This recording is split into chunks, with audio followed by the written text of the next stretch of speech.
Chapter 3. Robinson's Departure. Robinson's father soon noticed that his son was no longer attending to his work, and one morning sent for him to come to his office. When Robinson came in, his father arose from his chair and looked him long and earnestly in the face. Then he said, "I am very sorry, Robinson, that you seem determined to continue your evil ways.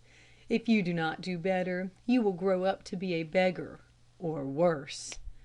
Robinson cast his eyes down and said, "I do not want to be a merchant. I would rather sail in a ship around the world." His father answered, "If you do not know anything, you cannot be of use on a ship, and no one will want you. In a strange land you cannot live without working. If you run away from your parents, you will come to be sorry for it." Robinson wept, for he saw that his father was right, and he promised to obey. After 2 or 3 weeks, Robinson went to his mother and said, "Mother, won't you go to father and tell him that if he will only let me take one voyage and it proves to be unpleasant, I will come back to the store and work hard?" But the mother cried. With tears in her eyes, she said, "Robinson, your brothers are both dead. You are the only child left to us, and if you go away, we shall be entirely alone. How easy it would be to be drowned in the sea or torn to pieces by wild animals away there in a foreign country. Both your father and myself are getting along in years, and who will take care of us when we are sick?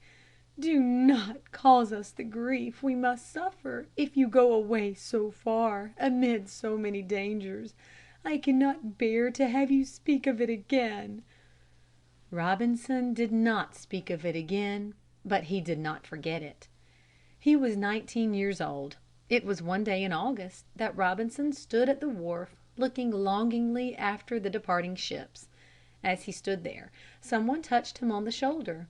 It was a ship captain's son. He pointed to a long ship and said, "My father sails today in that ship for Africa and takes me with him." "Oh, if only I could go with you!" cried Robinson. "Do come along!" cried his comrade. "But I have no money," said Robinson. "That doesn't make any difference," returned the captain's son. "We'll take you anyway." Robinson, without thinking for a moment, gave his friend his hand and promised to go with him. So without saying good bye to his parents, Robinson immediately went on board ship with his friend. This happened on the 10th of August. End of Robinson's Departure.